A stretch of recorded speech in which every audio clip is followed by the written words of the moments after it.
నమస్తే ఫ్రెండ్స్, మన సినీలోకం ఎక్స్ ఛానల్కి స్వాగతం. RX 100 మంగళవారం లాంటి సినిమాలు తీసిన అజయ్ భూపతి డైరెక్షన్లో వచ్చిన రస్టిక్ రొమాంటిక్ యాక్షన్ డ్రామా ఇది.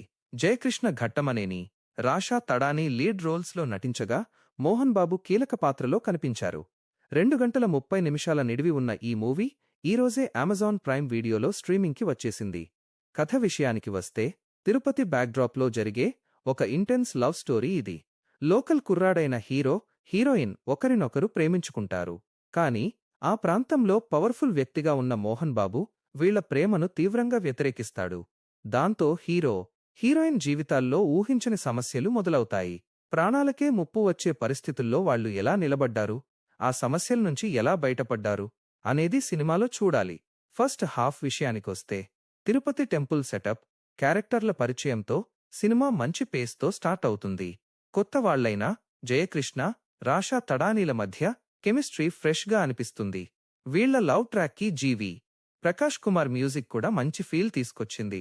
ఇంటర్వెల్ దగ్గరకు వచ్చేసరికి వచ్చే కాన్ఫ్లిక్ట్తో సినిమాపై ఇంట్రెస్ట్ పెరుగుతుంది. ఫస్ట్ హాఫ్లో రొమాన్స్, క్యారెక్టర్ సెటప్, కథలో వచ్చే ట్విస్ట్లు బాగానే వర్క్ అయ్యాయి. కాని సెకండ్ హాఫ్కి వచ్చేసరికి సినిమా పూర్తిగా ట్రాక్ తప్పిపోతుంది. ఫైట్స్, రివెంజ్, రక్తపాతం ఎక్కువైపోవడంతో సినిమా చాలా స్లోగా అనిపిస్తుంది. కథలో ఉండాల్సిన ఎమోషన్ పక్కకు వెళ్లిపోయి వరుసగా యాక్షన్ సీన్స్ మాత్రమే చూస్తున్న ఫీలింగ్ వస్తుంది. ముఖ్యంగా హీరోయిన్ క్యారెక్టర్కి సెకండ్ హాఫ్లో పెద్దగా ప్రాధాన్యత లేకపోవడం మైనస్.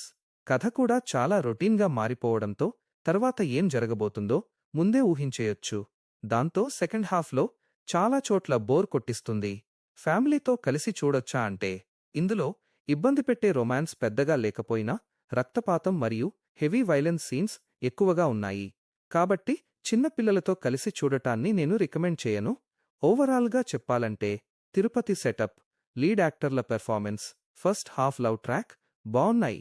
కానీ సెకండ్ హాఫ్లో రొటీన్ స్టోరీ, ఎక్కువైన వైలెన్స్, హీరోయిన్ క్యారెక్టర్కి తగ్గ ప్రాధాన్యత లేకపోవడం సినిమాకి పెద్ద మైనస్లుగా మారాయి. రస్టిక్ యాక్షన్ సినిమాలు ఇష్టపడేవాళ్లు మాత్రం ఒకసారి ట్రై చేయొచ్చు.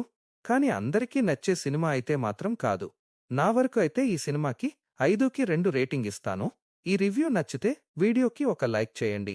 ఇలాంటి మరిన్ని మూవీ రివ్యూల కోసం మన సినీలోకం ఎక్స్ ఛానల్ని సబ్స్క్రైబ్ చేసుకోండి.